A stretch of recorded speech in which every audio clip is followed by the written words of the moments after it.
तो कोई भी लक्ष्य मनुष्य के साहस से बड़ा नहीं और हारा वही जो लड़ा नहीं। तो आपको हार नहीं माननी है, अपनी लड़ाई जारी रखें। आरओ प्रीवियस ईयर पेपर का जो श्रृंखला चल रही है हमारे चैनल पर, उसमें आधुनिक भारत के इतिहास से जुड़े हुए प्रश्न आपको लगातार करवाए जा रहे हैं। और आधुनिक भारत इतिहास के प्रश्न बहुत ही महत्वपूर्ण होते हैं किसी भी परीक्षा की तैयारी के लिए, क्योंकि इतिहास का जो अधिकांश प्रश्न होते हैं वो यहीं से पूछे जाते हैं। बार बार पूछे जाने वाले प्रश्न हैं और इन सबको आपको बहुत ही ध्यान से करना होगा। आप देखेंगे किस तरीके के प्रश्न के भाषा बदलती है लेकिन प्रश्न वही रहता है। ये आपका पार्ट 2 है। पार्ट 1 आपको 1 से 50 तक प्रश्न पहले करवाए जा चुके हैं। आप वहां पर उनको देखिए, उनका लिंक आपको आई बटन पर मिल जाएगा। आज आपको 51 से 100 तक प्रश्न करवाए जाएंगे और वो सभी महत्वपूर्ण प्रश्न हैं, चाहे आप आरओ 2023 की तैयारी कर रहे हो या यूपी पीसीएस 2024 की तैयारी करने वाले हो या पेट के लिए तैयारी कर रहे हो। किसी भी परीक्षा के लिए आधुनिक भारत का इतिहास बहुत ही महत्वपूर्ण भाग होता है और यहाँ से जुड़ा हुआ प्रश्न आपके लिए महत्वपूर्ण होता है। तो कृपया वीडियो को लाइक कर लीजिएगा, चैनल पर नया है चैनल को सब्सक्राइब कर लीजिएगा और अंत तक वीडियो को देखिएगा, बीच में छोड़कर भागिएगा नहीं, क्योंकि जो सिलसिला तोड़ेगा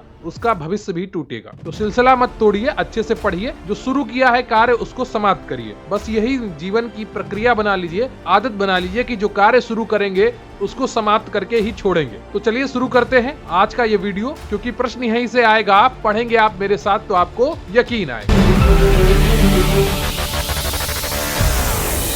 और इससे पहले कि मैं आपको आगे का टॉपिक पढ़ाऊं तो आप एक चीज सुन लीजिए कि UP PCS RO 2023 PDF batch हमारे चैनल पर चल रहा है, जिसकी ओरिजिनल फीस थी 1180 रुपए, जो अभी आपको नहीं देनी है। नवरात्रि ऑफर चल रहा है, मात्र 325 रुपए में आप इस बैच से अभी जुड़ सकते हैं। इसमें आपको हिंदी, इतिहास, भूगोल, current, polity, computer, UP GK की सभी PDF, practice set PDF, mock test PDF provide करवाई जाएंगी। तो बहुत ही अच्छा मौका है, मात्र 325 रुपए में आप इससे जुड़ सकते हैं अगर आपको इस भर्ती की तैयारी करनी है। आरओ बैच 2023 सभी टॉपिक्स की आपको पीडीएफ प्रोवाइड कराई जाएंगी, सभी पीडीएफ बुक्स प्रोवाइड कराई जाएंगी। तो जुड़ने के लिए आप व्हाट्सएप नंबर 9453366279 पर मैसेज कर सकते हैं या डिस्क्रिप्शन बॉक्स में दिए गए लिंक पर जाकर भी जुड़ सकते हैं। ऑफर सीमित समय के लिए है, तो जल्दी जुड़िए यूपीपीएससी आरओ 2023 पीडीएफ बैच से मात्र 325 रुपए में। तो आपका 51 प्रश्न है कि हरिजन के प्रारंभकर्ता तिलक जी थे या गोखले थे या गांधी जी थे या नौरोजी थे। उत्तराखंड यूडीए एलडीएफ प्री 2007 का प्रश्न है कि हरिजन के प्रारंभकर्ता कौन थे। बताइएगा, हरिजन एक पत्र था, उसके प्रारंभकर्ता कौन थे? पत्रिका थी, ठीक है। तो इसका सही उत्तर है आपका सी, गांधी जी। अगला प्रश्न है आपका कि निम्नलिखित में से कौन सा एक जनरल अबुल कलाम आजाद द्वारा प्रकाशित है? अल हिलाल, कामरेड, द इंडियन सोशलॉजिस्ट, जमींदार। उत्तराखंड यूडीए एलडीए प्री 2007 का प्रश्न है कि निम्नलिखित में से कौन एक सा जनरल अबुल कलाम आजाद द्वारा प्रकाशित? और इसका सही उत्तर है आपका ए ऑप्शन, अल हिलाल। अगला प्रश्न है आपका कि नीचे स्वाधीनता संग्रामियों द्वारा प्रारंभ समाचार पत्रों के नाम दिए जा रहे हैं, इनमें से कौन सा जोड़ा गलत है? एक तरफ उनके नाम दिए गए हैं, दूसरी तरफ उनके पत्र दिए गए हैं, तो कौन सा गलत है यह आपको पहचानना है। Mahatma Maulana Azad, Al Hilal, Lokmanya Tilak, Kesari, Jawaharlal Nehru, National Herald, Mahatma Gandhi, The Pioneer. Uttarakhand UDA LDF pre 2007 का प्रश्न। गांधी युग का एक पूरा वीडियो हमारे चैनल पर उपलब्ध है, उसमें आपको गांधी जी से जुड़ी हुई हर जानकारी मिल जाएगी। अगर आप उसको अच्छी सी तरीके से देखेंगे तो सब कुछ आपको समझ में आ जाएगा गांधी युग में क्या क्या हुआ। तो 53 का जो सही ऑप्शन है आपका वो हो जाएगा D, Mahatma Gandhi The Pioneer बिल्कुल भी सही नहीं है। लोकमान्य तिलक का केसरी था, जवाहरलाल नेहरू का नेशनल हेराल्ड था, मौलाना आजाद का अल हिलाल था और महात्मा गांधी का हरिजन तो आपने भी ऊपर पढ़ा ही था। अगला प्रश्न है आपका 54 और इसमें आपका सूची 1 और सूची 2 दी गई है। एक तरफ समाचार दर्पण, मिरात उल अखबार, केसरी, यंग इंडिया दिया है, दूसरी तरफ राजा राम मोहन राय, बीजी तिलक, महात्मा गांधी, जेसी मार्समैन। तो आपको बताना है इसमें से कौन सा सूची वाला ऑप्शन सही है। 54 का कौन सा ऑप्शन सही हो जाएगा ये आपको पहचानना है। समाचार दर्पण किसका था, मिरात उल अखबार किसका था, केसरी किसका था और यंग इंडिया किसका था? बहुत ही आसानी से आप इसका प्रश्न कर पाएंगे अगर आप थोड़ा ध्यान से पढ़ेंगे। देखिए, जो केसरी था अभी आपने थोड़ी देर पहले पढ़ा था, ये तिलक जी का था, बीजी तिलक जी का। सी 2 किसमें है? 2 ऑप्शन में सी है, ठीक है। और यंग इंडिया महात्मा गांधी जी का है। यंग इंडिया और महात्मा गांधी डी ऑप्शन 3। तो डी ये 3 हो गया और 2 इसमें ये मिल गया, ठीक है। तो आपका डी ऑप्शन सही हो जाएगा। जब भी इस तरीके के प्रश्न आए बस उनमें से वो ढूंढिए जो आपको आते हैं। अगर आपको 2 ऑप्शन आते हैं तो 99.99% चांस है कि आप उसको सही कर लेंगे, क्योंकि 2 ऑप्शन बहुत ही ऐसे होते हैं कि जिनको आप आसानी से क्रैक कर पाते हैं। क्लियर है आपको? 54 का आपका डी ऑप्शन सही है। यूपी आरओ प्री 2017 का प्रश्न था ये। अगला प्रश्न है आपका कि निम्नलिखित युग्मों में से कौन सा सही सुमेलित नहीं है? नवजीवन एमके गांधी, स्वराज त्रिप्रकाशम, प्रभात एनसी केलकर, कौमी आवाज Abul Kalam Azad. UP RO mains 2013 का प्रश्न है कि निम्नलिखित युग्मों में से कौन सा सही सुमेलित नहीं है? 55 का कौन सा ऑप्शन आपका सही हो जाएगा? और इसका सही उत्तर है आपका डी ऑप्शन, कौमी आवाज अबुल कलाम आजाद। क्लियर है आपको? तो 55 का आपका डी ऑप्शन बिल्कुल सही है। अगला प्रश्न है आपका कि निम्नलिखित में से कौन सा युग्म सुमेलित नहीं है? Indu Prakash MG Ranade, Native Opinion BN Mandlik, Bombay Chronicle Gopal Krishna Gokhale, Indian Mirror Devendra Nath Tagore. बताइएगा कौन सा ऑप्शन आपका सही हो जाएगा। और इसमें देखिए आपको गांधी जी का एक और मिल गया है पत्र यहाँ पर, नवजीवन। इसी तरीके से आपको सारे ऑप्शन मिलेंगे और उनको आपको याद करना है। मैं इसीलिए आपको ऑप्शन की डिटेल नहीं बता रहा हूं क्योंकि उनसे जुड़े हुए प्रश्न अगले प्रश्नों में मिलते हैं। अगला है आपका कि निम्नलिखित में से कौन सा युग्म सुमेलित नहीं? 56 का यूपी आरओ मेंस 2017 का प्रश्न। 56 का कौन सा ऑप्शन आपका सही है? C option, Bombay Chronicle. ये गोपाल कृष्ण गोखले का नहीं था, इंदु प्रकाश एमजी रानाडे का था, नेटिव ओपिनियन बीएन मांडलिक का था और इंडियन मिरर देवेंद्र नाथ टैगोर का था। क्लियर आपको? अगला प्रश्न है आपका कि कॉमनवेल्थ पत्र किससे जुड़ा हुआ है? बीजी तिलक से, एनी बेसेंट से, जीके गोखले से या उपयुक्त में से कोई नहीं। यूपी यूडीए एलडीए प्री 2013 का प्रश्न है कि कॉमनवेल्थ पत्र किससे जुड़ा हुआ है? और 57 का कौन सा ऑप्शन आपका सही हो जाएगा ये आपको बताना है और इसका सही उत्तर है आपका बी ऑप्शन, एनी बेसेंट से। क्लियर आपको? अगला प्रश्न है आपका कि किसको भारतीय पुनर्जागरण का पिता कहा जाता है? Raja Rammohan Roy, Dayanand Saraswati, Swami Vivekanand, Ramakrishna Paramhans. Uttarakhand UDA LDA mains 2006 का प्रश्न है कि किसको भारतीय पुनर्जागरण का पिता कहा जाता है? और 58 का जो सही उत्तर है आपका वो हो जाएगा ए ऑप्शन, राजा राममोहन राय। अगला प्रश्न है आपका कि ब्रह्म समाज के संस्थापक थे? CR Das, Mahatma Gandhi, Raja Rammohan Roy, Swami Dayanand Saraswati. Uttarakhand UDA LDA pre 2007 का प्रश्न है कि ब्रह्म समाज के संस्थापक कौन थे? और 59 का जो सही उत्तर है आपका वो सी हो जाएगा, राजा राममोहन राय। अगला प्रश्न है आपका कि भारतीय राष्ट्रवाद का जनक किसे माना जाता है? गोपाल कृष्ण गोखले को, बाल गंगाधर तिलक को, सुरेंद्र नाथ बनर्जी को या उपयुक्त में से कोई नहीं। यूपी आरओ मेंस 2013 का प्रश्न है कि भारतीय राष्ट्रवाद का जनक किसे माना जाता है? और जो 60 का सही ऑप्शन है आपका वो डी हो जाएगा, उपयुक्त में से कोई नहीं। क्लियर आपको? अगला प्रश्न है आपका कि निम्न में से कौन भारत का मार्टिन लूथर कहलाता है? Swami Dayanand Saraswati, Raja Rammohan Roy, Swami Vivekanand, Swami Shraddhanand. Uttarakhand UDA LDA pre 2007 का प्रश्न है। क्लियर आपको? और भारतीय राष्ट्रवाद का जनक जिसे माना जाता है वो है राजा राममोहन राय जी। क्लियर आपको? तो ये चीज आप ध्यान रखिएगा कि भारतीय राष्ट्रवाद का जनक राजा राममोहन राय हैं, गोपाल कृष्ण गोखले या बाल गंगाधर तिलक या सुरेंद्र नाथ बनर्जी नहीं। तो 61वां प्रश्न है आपका कि निम्न में से कौन भारत का मार्टिन लूथर कहलाता है?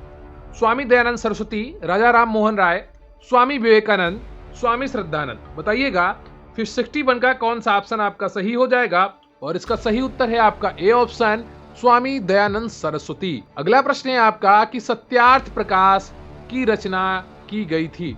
राजा राममोहन राय द्वारा, महात्मा गांधी द्वारा, स्वामी विवेकानंद द्वारा, स्वामी दयानंद सरस्वती द्वारा। यूपी आरओ मेंस 2013 का प्रश्न है कि सत्यार्थ प्रकाश की रचना की गई थी? किसके द्वारा सत्यार्थ प्रकाश की रचना की गई थी? और 62 का जो सही उत्तर है आपका वो डी हो जाएगा, स्वामी दयानंद सरस्वती द्वारा। अगला प्रश्न है आपका कि सत्यार्थ प्रकाश पवित्र पुस्तक है आर्य समाज की, ब्रह्म समाज की, थियोसॉफिकल सोसाइटी की या प्रार्थना समाज की? उत्तराखंड यूडीए एलडीए प्री 2007 का प्रश्न है कि सत्यार्थ प्रकाश पवित्र पुस्तक है। 63 का जो सही उत्तर है आपका वो ए हो जाएगा, आर्य समाज। अगला प्रश्न है आपका कि निम्नलिखित को काल अनुक्रम में रखिए। तुलसीदास, राजा राम मोहन राय, स्वामी विवेकानंद, दयानंद सरस्वती। तो सबसे पहले कौन आएंगे, फिर उनके बाद कौन आएंगे, ये आपको पहचानना है और उनको काल क्रमानुसार रखना है। सबसे पहले कौन आएंगे ये आप सभी को पता होगा और आप में से अधिकांश उनसे परिचित भी होंगे। बताइएगा 64 का कौन सा ऑप्शन आपका सही होगा। और जो 64 का ऑप्शन सही है आपका, देखिए तुलसीदास नंबर 1 पे आएंगे, ठीक है। फिर आपके आएंगे राजा राम मोहन राय, फिर आएंगे दयानंद सरस्वती जी और फिर आएंगे आपके स्वामी विवेकानंद जी। तो 64 का जो सही ऑप्शन है आपका वो बी हो जाएगा, ठीक है। उत्तराखंड का प्रश्न है। अगला प्रश्न है आपका कि निम्नलिखित में से किसने महाराष्ट्र में प्रार्थना समाज की स्थापना की थी। प्रश्न एक बार ध्यान से सुनिएगा कि निम्नलिखित में से किसने महाराष्ट्र में प्रार्थना समाज की स्थापना की थी। आत्मारंग पांडुरंग ने, ज्योतिबा फूले ने, एमजी चंद्राकर ने, एमजी रनाडे ने। यूपी यूडीए एलडीए मेंस 2010 का प्रश्न है और 65 का जो सही ऑप्शन है आपका वो ए हो जाएगा, आत्माराम पांडुरंग ने। क्लियर आपको। अगला प्रश्न है आपका कि महात्मा ज्योतिबा फूले द्वारा किस संगठन की स्थापना की गई। गोपाल मंडली, श्री नारायण सभा, सत्यशोधक समाज, महाजन सभा। उत्तराखंड यूडीए एलडीए मेंस 2006 का प्रश्न है कि महात्मा ज्योतिबा फूले द्वारा किस संगठन की स्थापना की गई थी। और 66 का जो सही उत्तर है आपका वो सी हो जाएगा, सत्यशोधक समाज के द्वारा, ठीक है। अगला प्रश्न है आपका कि भारत में थियोसोफिकल सोसाइटी की सफलता मुख्यतः थी। एनी बेसेंट के कारण, कर्नल एच.एस. अलकाट के कारण, सर विलियम क्रुक के कारण या एम.एम. मालवीय के कारण। बताइएगा एम.एम. मालवीय यानी कि Madan Mohan Malviya. UP UDA LDA mains 2010 का प्रश्न है। 67 का कौन सा ऑप्शन आपका सही होगा और इसका सही उत्तर है आपका ए, एनी बेसेंट के कारण। अगला प्रश्न है आपका कि शारदा अधिनियम के अंतर्गत लड़कियों एवं लड़कों के विवाह की न्यूनतम आयु क्रमशः कितनी निर्धारित की गई थी। 12 से 16, 14, 18, 15, 21, 16, 22। पहले लड़कियां हैं फिर लड़कों की आयु है। आपको ये बताना है कि शारदा अधिनियम के अंतर्गत लड़कियों एवं लड़कों के विवाह की न्यूनतम आयु क्रमशः कितनी निर्धारित की गई थी। और 68 का तो सही उत्तर है आपका वो बी हो जाएगा, 14 एवं 18। यूपी आरओ मेंस 2013 का प्रश्न है। अगला प्रश्न है आपका कि निम्नलिखित विवरण पर विचार। क्या है विवरण। 1853 में जन्मे ये पश्चिमी भारत के पारसी थे। ये इंडियन स्पेक्टेटर तथा वॉइस ऑफ इंडिया के संपादक थे। ये एक समाज सुधारक थे और सम्मति आयु अधिनियम 1891 के पक्ष में प्रमुख संघर्ष करता थे। उपयुक्त पैराग्राफ किसके विषय में। दादा भाई नौरोजी, बी.एम. मालावाटी, बी.पी. वाडिया, नौरोजी फरदोन जी। यूपी आरओ मेंस 2016 का प्रश्न है कि 1853 में जन्मे थे, पश्चिमी भारत के पारसी थे, ये इंडियन स्पेक्टेटर तथा वॉइस ऑफ इंडिया के संस्थापक थे, ये एक समाज सुधारक थे और सम्मति आयु अधिनियम 1851 के पक्ष में प्रमुख संघर्ष करता थे।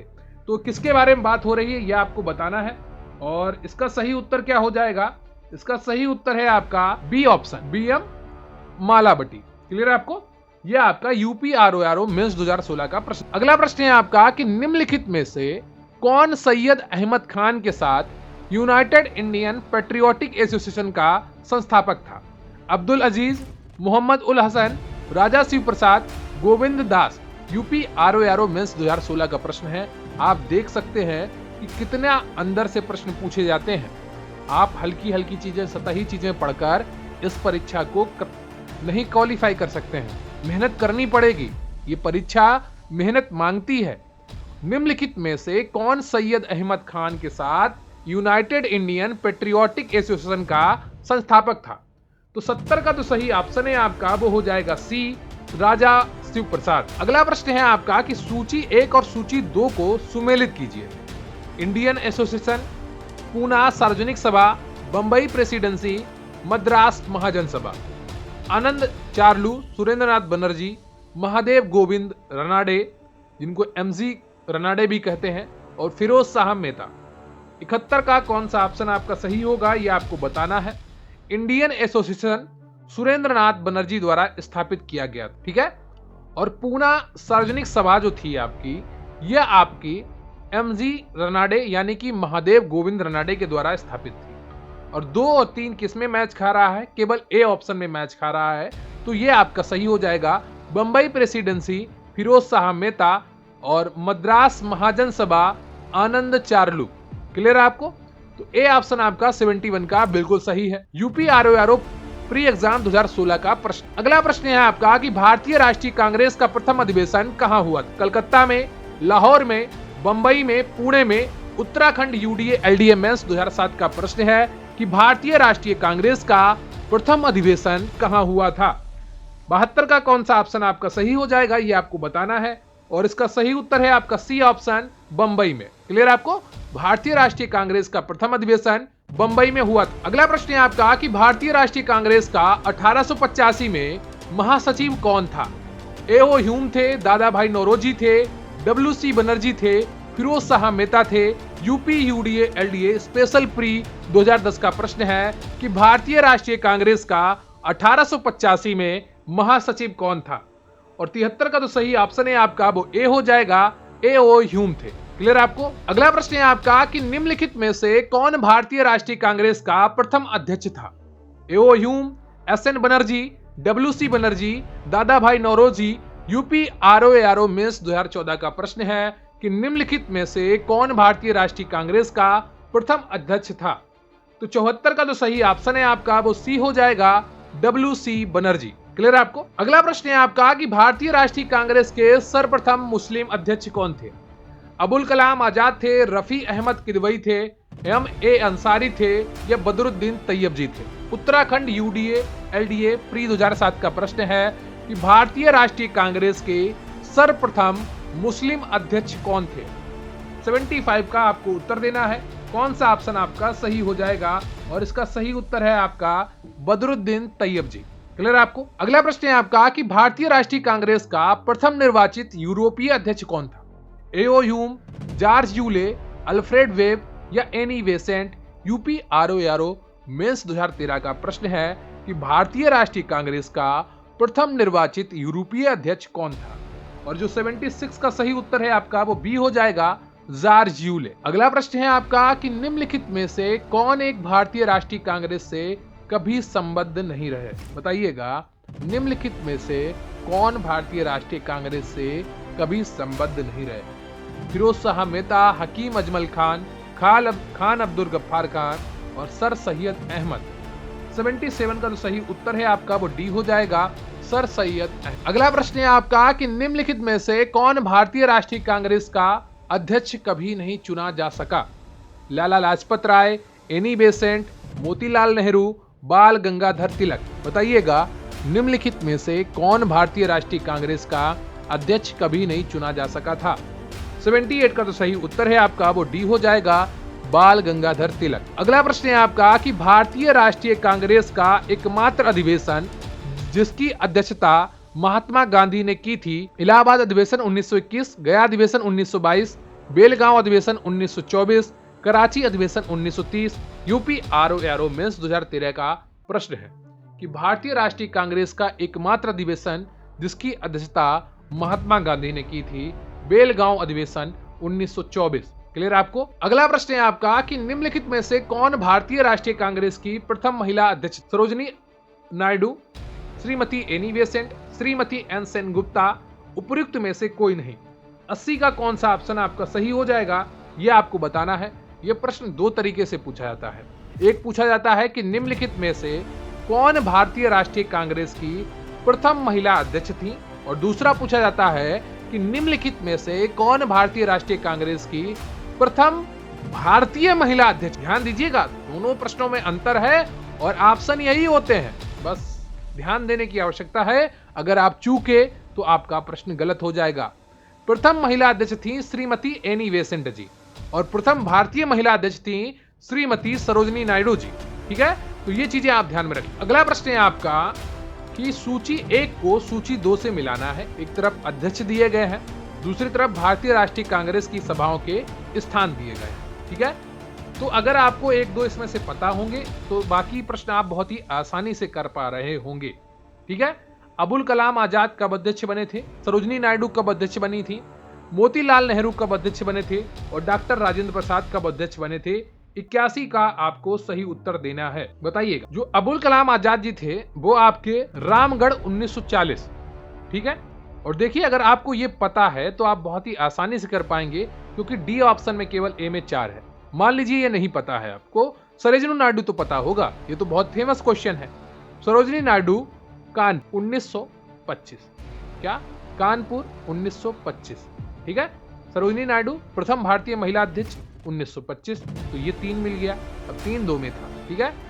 फिर आपको क्या पता करना है यहाँ पर, सी में मोतीलाल नेहरू अमृतसर 1919, डॉक्टर राजेंद्र प्रसाद बंबई 1934। इसी तरीके से आप सारे प्रश्न कर पाएंगे, बस सही फर्क देखना है आपको, ठीक है। यूपी आरओ मेंस 2014 का ये प्रश्न। अगला प्रश्न है आपका कि उत्तर प्रदेश के विभिन्न स्थानों में आयोजित भारतीय राष्ट्रीय कांग्रेस के अधिवेशन के संदर्भ में सूची 1 को सूची 2 से सुमेलित कीजिए। एक तरफ सूची 1 यूपी के है और दूसरी तरफ सूची 2 है, ठीक है। और ये प्रश्न आप कर चुके हैं, बस आपको ध्यान देना है और आप इस प्रश्न को कर लेंगे। कौन कौन से मैं ऑप्शन आपको करवा चुका हूं वो मैं अभी आपको बताऊंगा। कानपुर आप कर चुके हैं 1925, B4 कितने में है, 2 में है, ठीक है। लखनऊ 1916 आप कर चुके हैं, C1, B4 और C1 केवल ऑप्शंस देखिए, बस हो गया। इतनी आसानी से आप कोई भी प्रश्न कर सकते हैं अगर आपने थोड़ा बहुत ध्यान से पढ़ा है, ठीक है। तो बनारस का क्या हो जाएगा, बनारस का आपका 1905 हो जाएगा, ठीक है। और मेरठ का आपका 1946, ठीक है। यूपी आरओ प्री 2021 का प्रश्न। अगला प्रश्न है आपका कि किसने भारतीय राष्ट्रीय कांग्रेस पर प्रार्थना, याचना तथा विरोध की राजनीति करने का आरोप लगाया। लाला हरदयाल, लाला गंगाधर तिलक, सुभाष चंद्र बोस, सरदार भगत सिंह। बताइएगा, किसने भारतीय राष्ट्रीय कांग्रेस पर प्रार्थना, याचना तथा विरोध की राजनीति करने का आरोप लगाया। यूपी यूडीए एलडीए प्री 2002 का प्रश्न है। यूपी लोअर सबऑर्डिनेट प्री 2002 का प्रश्न है कि किसने भारतीय राष्ट्रीय कांग्रेस पर प्रार्थना, याचना तथा विरोध की राजनीति करने का आरोप लगाया। 83 का 83 का तो सही उत्तर है आपका, वो बी हो जाएगा, बाल गंगाधर तिलक, ठीक है, बाल गंगाधर तिलक। अगला प्रश्न है आपका कि निम्न में से किस एक को लाला लाजपत राय ने अपना राजनीतिक गुरु माना था। गैरीबाल्टी को, विवेकानंद को, दादा भाई नौरोजी को, मैजनी को। यूपी आरओ मेंस 2013 का प्रश्न है कि निम्न में से किस एक को लाला लाजपत राय ने अपना राजनीतिक गुरु माना था। 84 का कौन सा ऑप्शन आपका सही होगा, और इसका सही उत्तर है आपका डी ऑप्शन, मैजनी को।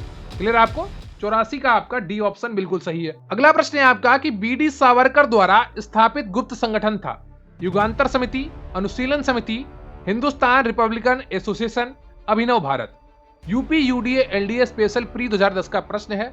UP UDA LDA special mains 2010 का प्रश्न है कि बी.डी. सावरकर द्वारा स्थापित गुप्त संगठन था। 85 का कौन सा ऑप्शन आपका सही हो जाएगा, और इसका सही उत्तर है आपका डी, अभिनव भारत। क्या अभिनव भारत बी.डी. सावरकर का गुप्त संगठन था, ठीक है। अगला प्रश्न है आपका कि निम्नलिखित में से किसे भारतीय अशांति के जनक के रूप में जाना जाता है। एओ Hume, Dadabhai Naoroji, Lokmanya Tilak, Mahatma Gandhi. UP UDA LDA pre 2001 का प्रश्न। बताइएगा 86 का कौन सा ऑप्शन आपका सही हो जाएगा, और बहुत ही आसानी से आप इसका उत्तर कर पा रहे होंगे अगर आपने इतिहास को एक बार भी ध्यान से पढ़ा है। देखिए, महात्मा गांधी तो शांति के थे, दादा भाई नौरोजी ने तो कोई आंदोलन किया नहीं था बहुत बड़ा, एओ ह्यूम तो कुछ थे नहीं, कहीं पर आपने नाम सुना नहीं होगा। लोकमान्य तिलक, लाल बाल पाल, ठीक है, लोकमान्य तिलक, बाल गंगाधर तिलक इनका नाम था, लाल बाल पाल, ठीक है। ये आप इनसे, ये लोग गरम दल के नेता थे, ठीक है। 86 का आपका सी ऑप्शन सही है। अगला प्रश्न है आपका, हिंदुस्तान रिपब्लिकन संगठन की स्थापना की गई थी। इलाहाबाद में, कानपुर में, लखनऊ में, नई दिल्ली में। यूपी यूडीए एलडीए मेंस 2010 का प्रश्न है।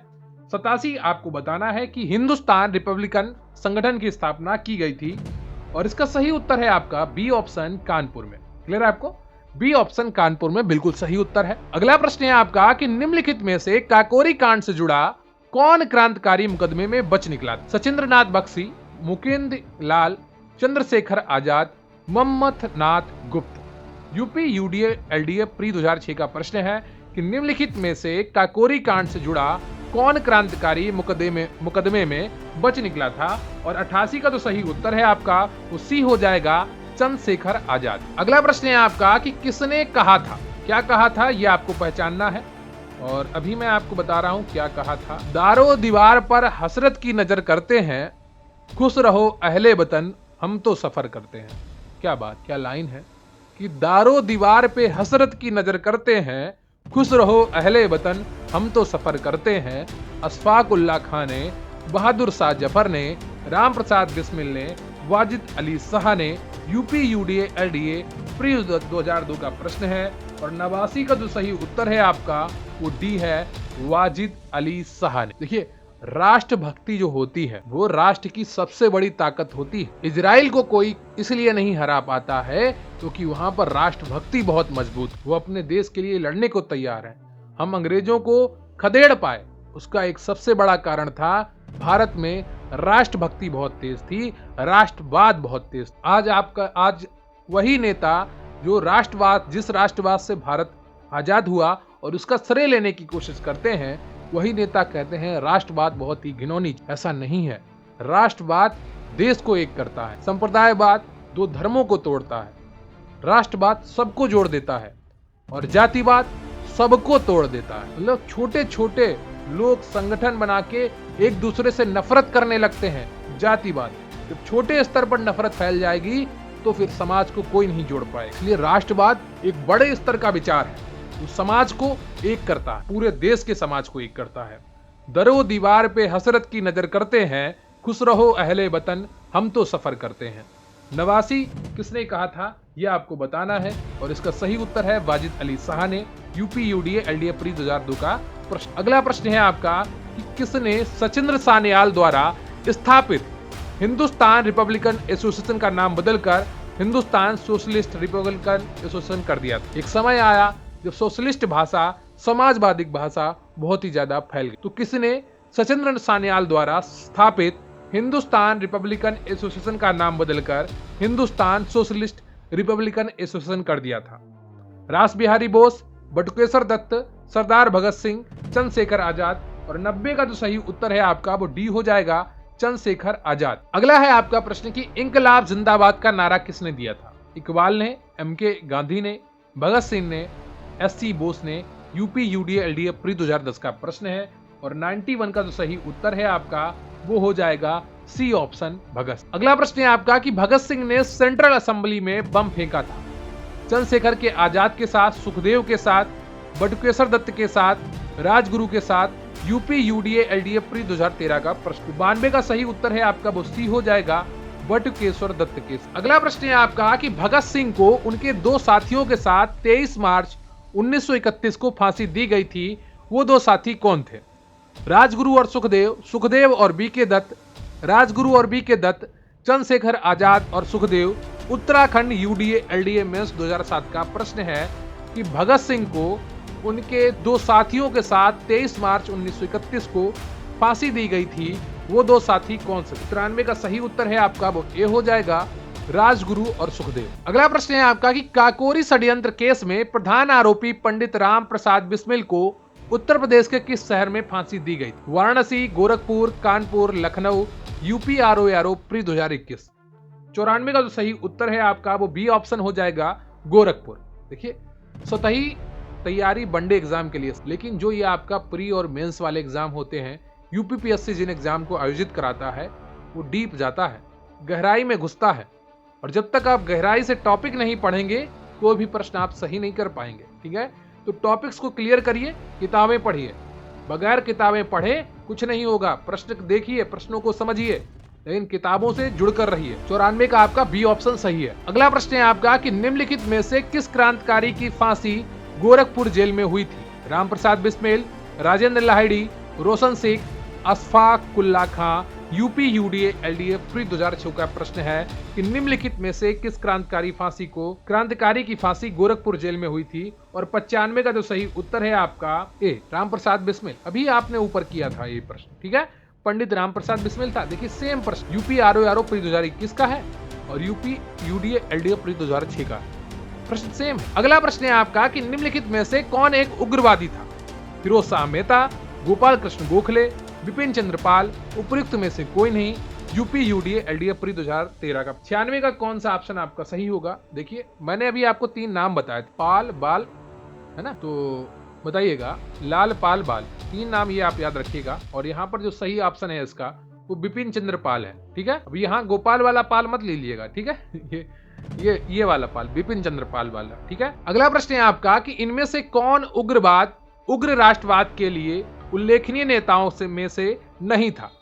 गोपाल कृष्ण गोखले, बिपिन चंद्र पाल, लोकमान्य तिलक, लाला लाजपत राय। तो इनमें से कौन उग्र राष्ट्रवाद के उल्लेखनीय नेताओं में से नहीं था? बाल गंगाधर तिलक से बाल ले लीजिए, लाला लाजपत राय से लाल ले लीजिए और बिपिन चंद्र पाल से पाल ले लीजिए। इन 3 नेता उग्र राष्ट्रवाद के जनक माने जाते हैं भारत। तो कौन बचता है? गोपाल कृष्ण गोखले बचते हैं, ये नहीं थे। 97 का यूपी आरओ प्री 2014 का प्रश्न बहुत ही आसानी से आप कर पाएंगे, बस लाल बाल पाल याद कर लीजिए। अगला प्रश्न है आपका कि निम्नलिखित में से किस महिला क्रांतिकारी ने दीक्षांत समारोह में अपनी उपाधि ग्रहण करते समय अंग्रेज गवर्नर पर गोली चलाई? Shanti Ghosh, Suniti Chaudhary, Bina Das, Kalpana Dutt Joshi. UP UDA LDF pre 2010 का प्रश्न है और 98 का जो सही उत्तर है आपका वो सी हो जाएगा, बीना दास। 99 प्रश्न है आपका, बड़ा दिख रहा होगा पर घबराने की आवश्यकता बिल्कुल भी नहीं है। प्रश्न है आपका कि निम्नलिखित घटनाओं पर विचार कीजिए और उन्हें कालक्रमानुसार व्यवस्थित कीजिए। करजन वायली की हत्या, खुदीराम बोस को मृत्युदंड, बाल गंगाधर तिलक द्वारा केसरी समाचार पत्र का प्रारंभ, अबुल कलाम आजाद द्वारा अल हिलाल समाचार पत्र का प्रारंभ। नीचे दिए गए कूट का प्रयोग करके सही उत्तर का चयन करिए। तो कालक्रमानुसार व्यवस्थित करना है आपको 99। इसका कौन सा ऑप्शन आपका सही हो जाएगा यह आपको बताना है। सबसे पहले बाल गंगाधर तिलक द्वारा केसरी समाचार पत्र का प्रारंभ किया गया, तो आपका सी और बी तो कट गया, ठीक है? उसके बाद खुदीराम बोस को मृत्युदंड दिया गया था, तो 3 के बाद 2 आना चाहिए, ठीक है?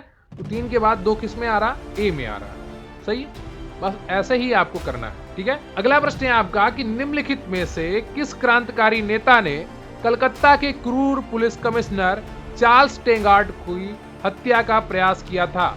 Sachindranath Sanyal, Rajendra Lahiri, Chandrashekhar Azad, Gopinath Saha. UP RO mains 2016 का प्रश्न है कि निम्नलिखित में से किस क्रांतिकारी नेता ने कलकत्ता के क्रूर पुलिस कमिश्नर चार्ल्स टेंगार्ड की हत्या का प्रयास किया था? और 100 का तो सही उत्तर है आपका, वो डी हो जाएगा, गोपीनाथ साहा। तो आरओ प्रीवियस ईयर पेपर में आधुनिक भारत इतिहास का पार्ट 2 आपका कंप्लीट हुआ, जिसमें आपने 51 से 100 तक प्रश्न किए हैं और ऐसे ही आपको लगातार सभी प्रश्न करवाए जाएंगे। एक दिन में 50 प्रश्न बहुत ही अच्छे हैं, पर्याप्त हैं। ऐसे आपको ज्योग्राफी के भी करवाए जा रहे हैं और आपका पूरा सिलेबस कंप्लीट करवाया जा रहा है। अब आपकी जिम्मेदारी बनती है कि आप किस तरीके से तैयारी करें। प्रश्नों को एक बार देखना जरूरी होता है, क्योंकि तभी आप समझ पाएंगे कि कितनी गहराई से प्रश्न पूछे जाते हैं। तो बार बार पूछे जाने वाले ये प्रश्न हैं, इनको एक बार अच्छे से पढ़ लीजिए और किताबें जरूर पढ़िएगा, ठीक है? किताबों के बिना कोई भी एग्जाम क्लियर नहीं होता है, ये मानकर चलिए। और अच्छे से पढ़ाई अगर आप करेंगे, टॉपिक वाइज अच्छे से समझेंगे, तो चीजें आपके पक्ष में होंगी। वीडियो को लाइक कर लीजिएगा, चैनल पर नए हैं तो चैनल को सब्सक्राइब कर लीजिएगा और कमेंट करके जरूर बताइएगा कि आपको ये क्लास कैसी लगी, आपकी तैयारी कैसी चल रही है, क्या आपने फॉर्म आरओ का भर दिया है। अगर आप हमारे पीडीएफ बैच से जुड़ना चाहते हैं तो स्क्रीन पर दिख रहा है व्हाट्सएप नंबर 94 533 66 279 पर मैसेज करिए, आपको पूरी जानकारी प्रोवाइड करवा दी जाएगी। आपको सभी पीडीएफ बुक्स, सभी टेस्ट सीरीज और सभी मॉक टेस्ट सब कुछ प्रोवाइड करवाया जाएगा, जिससे आपकी तैयारी बहुत अच्छी हो सके। वीडियो को लाइक जरूर कर लीजिएगा। तो थैंक यू वेरी मच, बहुत बहुत धन्यवाद आपका। जय हिंद, जय भारत। अगर आप हमारे पीडीएफ बैच से जुड़ना चाहते हैं, यूपी आरओ पीडीएफ बैच, तो मात्र 325 रुपए में आप इससे जुड़ सकते हैं। नवरात्रि ऑफर चल रहा है, 72% की छूट है। इसमें आपको हिंदी, इतिहास, भूगोल, current, polity, computer, UP GK, practice set और मॉक टेस्ट पीडीएफ की बिल्कुल सभी प्रोवाइड करवाई जाएंगी मात्र 325 रुपए में। जुड़ने के लिए आप व्हाट्सएप नंबर 94 533 66 279 पर मैसेज कर सकते हैं। अगर आपका सपना है इस भर्ती में अपने लिए एक सीट पक्की करने का, प्री एग्जाम क्वालिफाई करने का, तो निश्चित रूप से आप इस बैच से जुड़ सकते हैं। आपको सभी टॉपिक्स बताए जाएंगे, आपका पूरा मार्गदर्शन किया जाएगा कि किस तरीके से आप परीक्षा में सफल हो सकते हैं।